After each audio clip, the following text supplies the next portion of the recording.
coming out here after 30 years, yeah, I ain't got nothing, but I'm gonna have something because I'm rich in personality, you know, and I'm rich in love. My family love me, and that's really all that counts.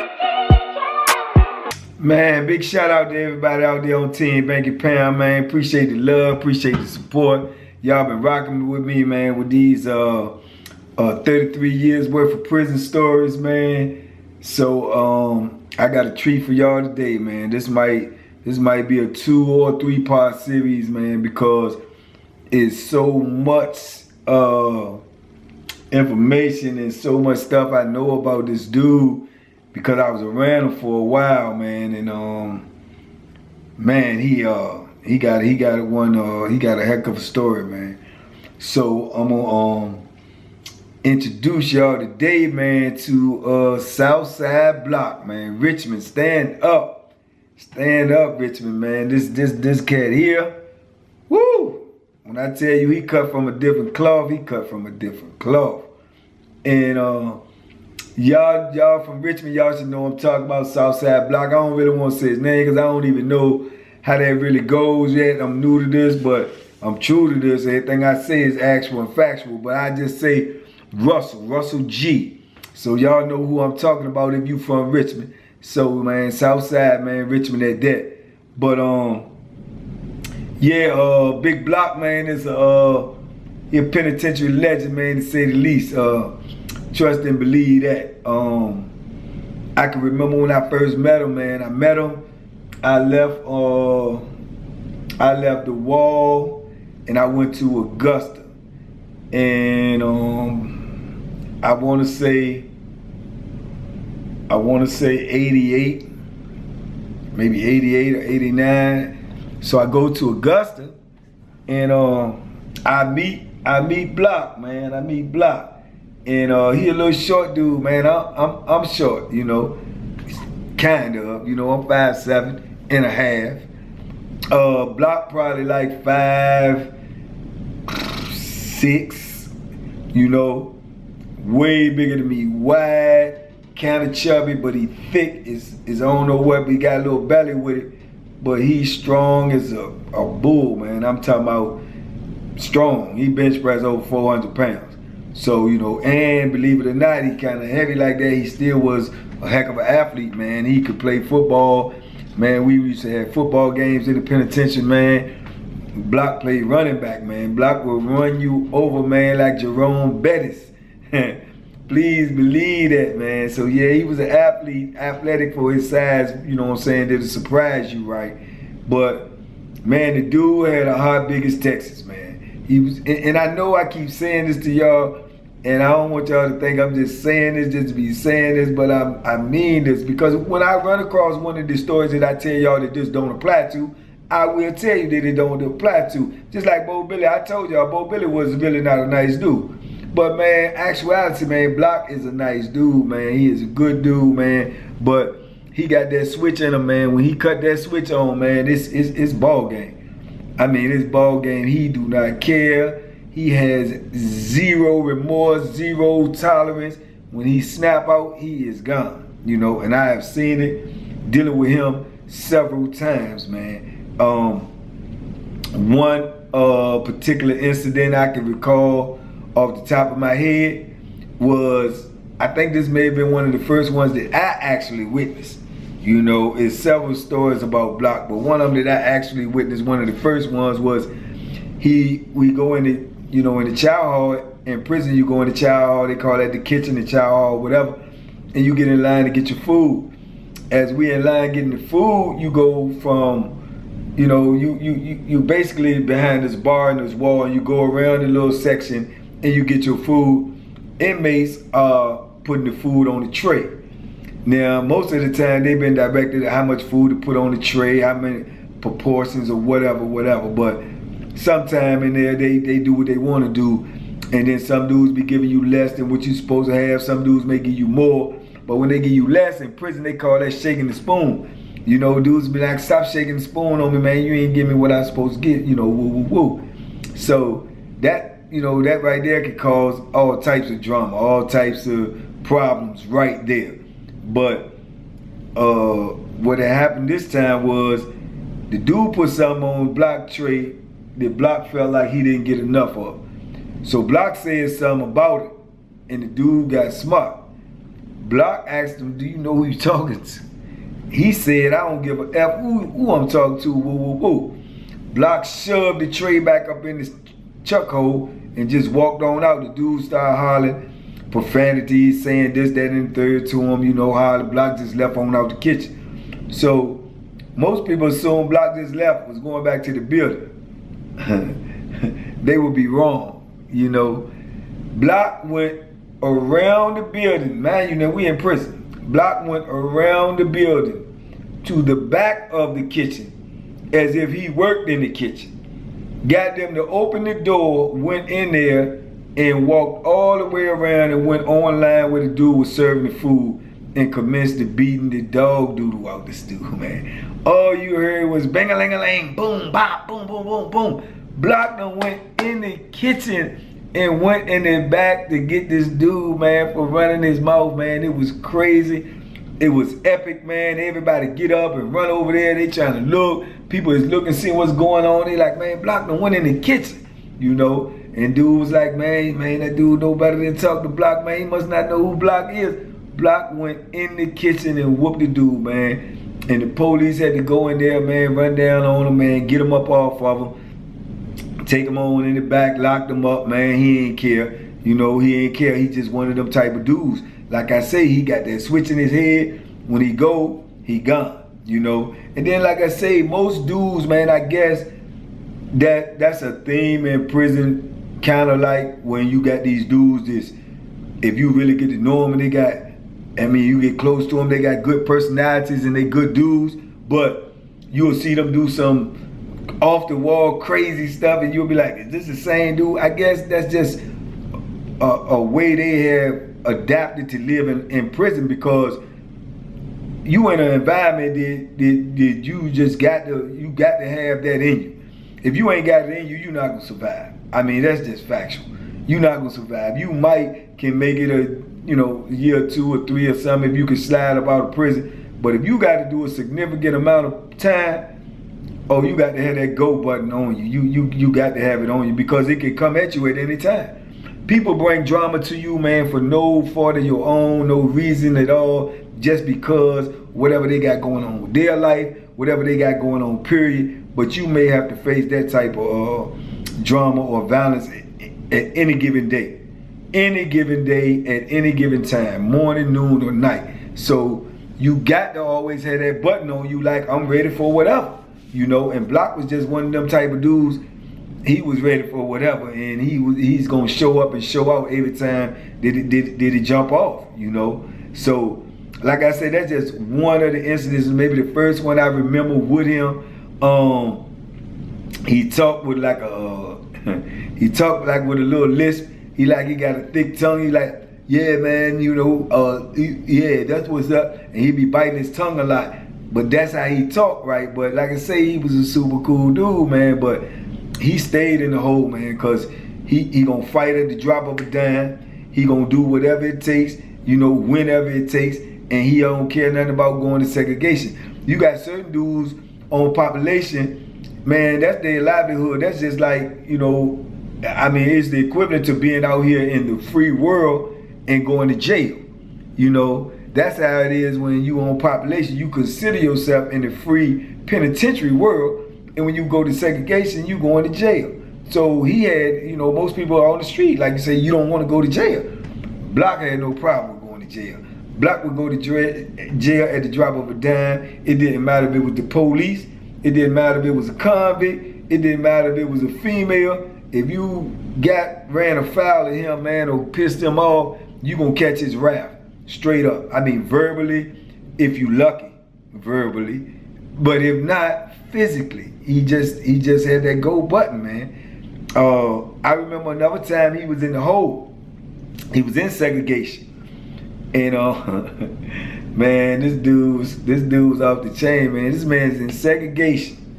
So something is wrong with his window.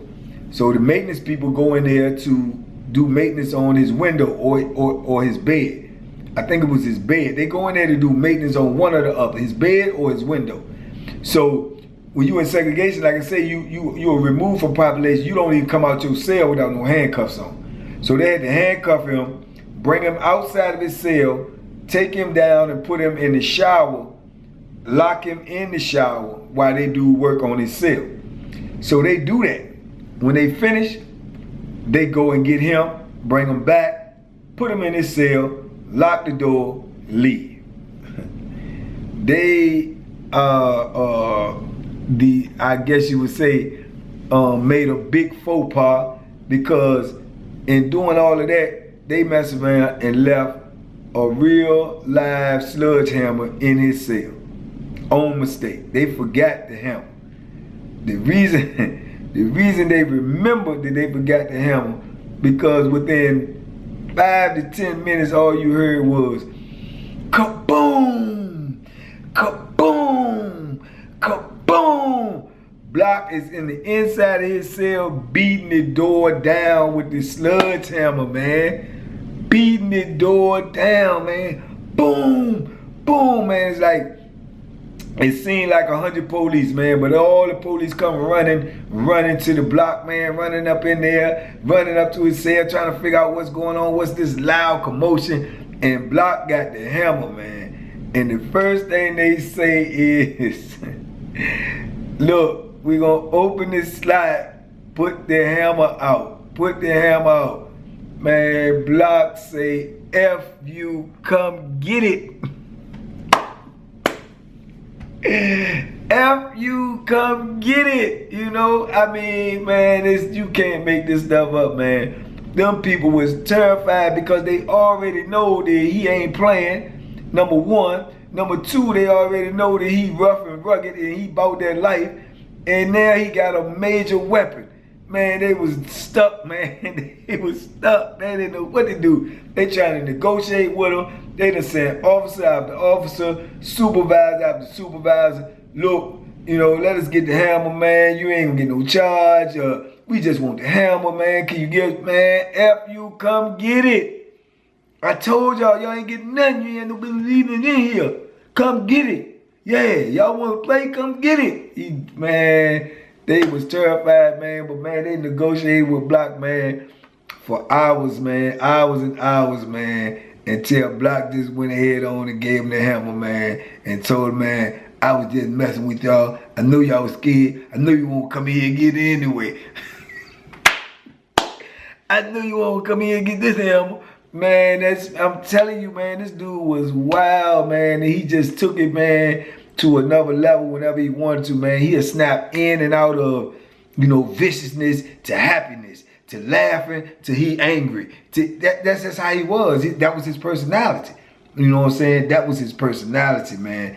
I have seen him, man, in many different facets, man. Many different facets, man. But like I say, man, you would have to really know him, to know the dynamics of him. Somebody who don't know him, man, they better approach him real cautiously, man. If he like you, he gonna rock with you. If he don't like you, man, he gonna let you know off the rip. He don't, I mean, no pun intended, he do bite his tongue. He bite his tongue a lot when he talking, when he get mad. He bite his tongue too. There's two people I know that bite their tongue when they get mad, him and Bo Billy. You know, so I don't know what that, you know, what type of sign it is, but Block, he bite his tongue, but he'll tell you in a minute, man, I'll get on away from me, man. I don't even like you, man. I don't even like you. So it ain't nothing fake about it. He gonna let you know where he coming from, and if he like you, he like you. If he don't, he don't. You know, yeah, man. So that's when I'm meeting him, you know, at Mecklenburg, in them Mecklenburg days, man. No, we end up going to Mecklenburg. We end up being in Mecklenburg. I got ahead of myself. We going to Mecklenburg. I'm gonna tell you that a little later. But right now, we are at Augusta, and this is one of the craziest incidents with him. Now, mind you, I'm from DC, so Block from Richmond. We was cool. We got cool. Me and him always had a good rapport. He cool with a lot of dudes from DC that I knew of, right? And like I say, he's a dude to get along with. If you thorough and you a real dude, it's easy to get along with him. And he, like I say, he a good guy. But at this particular time on Augusta, for whatever reason, DC was beefing with Richmond. And if I remember correctly, I know it was about one of my homeboys named Mayo. My homeboy named Mayo, man, bless his heart, man. Bless shout out Mayo, man. Mayo was like the version of some type of version of Bo Billy, man. Mayo always started trouble. Always started trouble, man. He just a trouble starter. He always gonna start something. You don't know, he had no filter on his mouth. He gonna always say something. Well, to the best of my recollection, man, he had started some type of drama with somebody from Richmond. Now back at this time, I'm gonna tell you something, man. I don't know what goes on the street in Richmond. I had this conversation with a dude the other day, but I do know for a fact, for me being there, I'm speaking from fact and experience. I know in that penitentiary, especially in them early 80s and 90s, them Richmond dudes, man, they was the epitome of sticking together. They was the epitome of sticking together. You mess with one of them, you mess, man, it was like a game. Because you mess, man, you gonna be beefing with all the Richmond. And they had the numbers in there. The biggest numbers in prison at that time was Richmond and Tidewater. You know, DC was the minute version. We was the smallest group in the penitentiary, you know, as far as in Virginia. But some type of way, man, Mayo done created this beef, man. Now the dudes is beefing. So a couple of dudes from Richmond done said something. A couple of dudes from DC done said something. There is this all-out tension that's going on between DC and Richmond. Now, everybody's walking around, you know, strapped, you know, and ready for war and mean mugging, but ain't nobody doing nothing. Everybody's just tense. They hoping to die down. Don't nobody really want to do nothing, but everybody's prepared to do whatever may happen.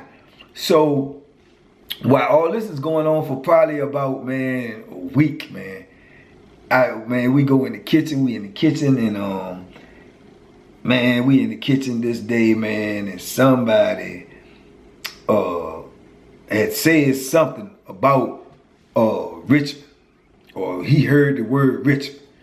So Block coming through the line, and when Block get through the line with his tray, he looking for somewhere to sit. Almost all the tables filled. When the tables is filled, people be waiting for people to finish eating and get out, but dudes is sitting there eating and dudes is steady talking. You know, and when they finish eating, they trying to socialize. So they should be getting their trays up and leaving. So I guess with all the tension going on between DC and Richmond, and Block not being able to find a seat, Block being Block just said, man, won't y'all MFs get up and leave up out here if y'all already finished eating, man? Get up, man, and leave somebody a table, man.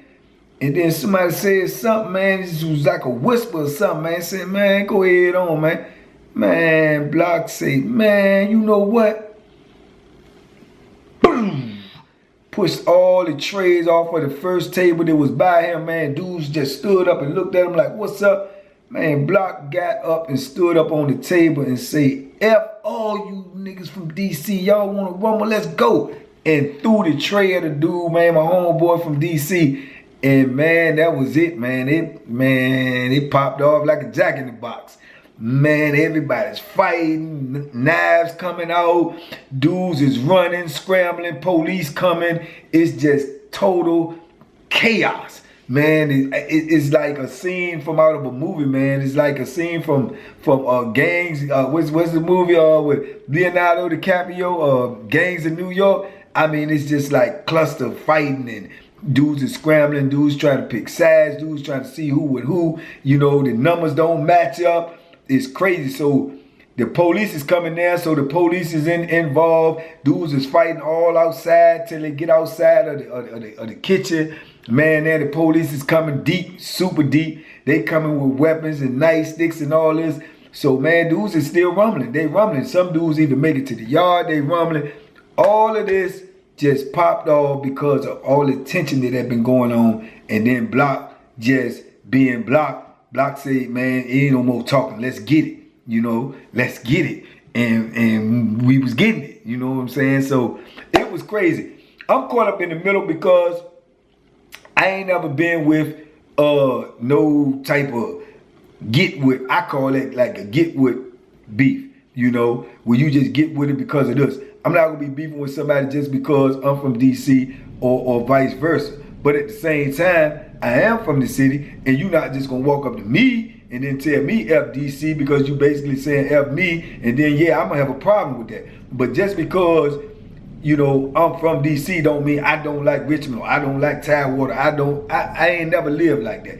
I live personally. If you bring the beef to me, then we got a beef. If you ain't bringing it to me, then it ain't my business. You know what I'm saying? So that's how we went. And that's how we roll. But the DC dudes that I was in there with, every one of them 100% thorough. Every one of them trained to go. Every one of them gonna put that work in when it's called for. That's just how it was. We didn't have the numbers, but we had the heart, you know, and they knew that. Everybody knew that. But like I said, at that time too, Richmond had mad numbers, and they had mad killers, and they had mad dudes that'll put work in as well. So it just was an ugly, ugly situation, man. An ugly situation. But man, it's a couple of dudes got hurt, man. A couple of dudes got poked up. Niggas got their heads split open. You know, dudes went to medical. It was some stuff going on, man. You know, I don't want to get deep into that because it's still got to be some feelings left up in that because dudes got hurt. You don't recover from getting stabbed. You don't recover from, you know, getting marks put on you. So that's real. That's gonna last forever. You know what I'm saying? But I just remember that incident, man. It jumped off because of Block just was not going for everybody just walking around looking at each other, just mean mugging each other. Block say, nah, if it's going down, it's going down. So he set it off, man. He set it off. That just was the type of dude he was, man. He was just, like I say, a go hard little dude, man. And pound for pound, when you look at him and you see how short he is and everything, and you saying, shh, he won't nothing to be played with. Please believe me, he was nothing to be played with, man. But yeah, man, and all of this going on with Block, everything that I told you so far, and I'm quite sure is more things that happened with him that I could recall if I recollect in my memory. But I just want to put you in a frame of mind of what type of dude you dealing with.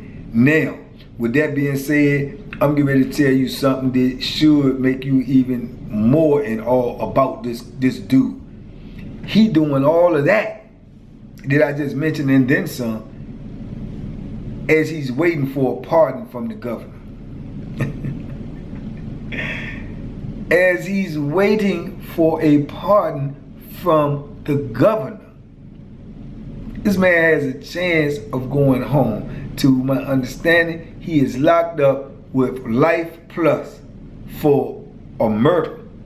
And he's waiting on a pardon from the governor because it was some foul stuff that went on with his trial, with his case. So you would think that someone is waiting for the possibility to overturn a life sentence, to possibly go back on the street, would be living, you know, trouble and drama free. Not Block. It would not be Block. It would not be Block, man. So yeah, I just wanted to paint that picture for y'all, man. And I see I'm gonna hit you with a part 2, and I'm gonna tell y'all about this waiting for the pardon. I'm gonna tell y'all the things that happened with the pardon. So yeah, man. So Southside, man, y'all stand up, man. Real penitentiary legend, straight out of Richmond, man. Block, man. So shout out to Block, man. And everybody who know him, everybody who rock with him, man. Shout out to Richmond, man. The Big R. Y'all showed me some love when I was down there this past week, man, for the Rock Project, you know. So yeah, man, more things to come. Part 2, stay tuned for part 2, man, for Big Block, man, Southside Block, man. I appreciate y'all for rocking with me. Stay tuned. Y'all probably gonna see part 2 right after this one, or either the next day, because I'm gonna put it together like that. But yeah, man, shout out to Block, man, and shout out to everybody out there on Team Banky Pound. Shout out to everybody that support me. Let's get them numbers up, man. If you watching this and you ain't subscribed, please take the time just to hit that subscribe button. Subscribe, man, and share this with your friends. Share this with other people, man, so we can get this movement going on. But most of all, like I say, man, is always, man, a lesson in these stories, man. It's a lesson in every blessing. You know, it's a blessing in every lesson. That, you know, you can be in that penitentiary, man, and you could be going through these type of things too. And see, that's the lesson, because you out here right now, if you watching this, you out here in this free world. Trust me, it get ugly in there, real ugly, and no one can help you. No one but yourself, man. You in there, you on your own. And that ain't a life that you want to live. But it's also a life that you got a choice about living by the choices that you make while you out here in the free world now. So, man, do the right thing, man. Make the right choice, man. Be safe, be smart, make good decisions, man. Stay blessed, stay free, and I'll catch y'all next time, man. Peace.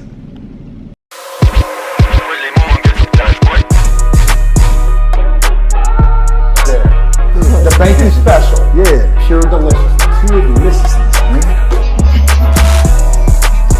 My name is Banky, man. Everybody calls me Banky. That's the name that I got from my grandmother when I was young. I'm coming out here after 30 years. Yeah, I ain't got nothing, but I'm gonna have something because I'm rich in personality, you know, and I'm rich in love. My family love me, and that's really all that counts.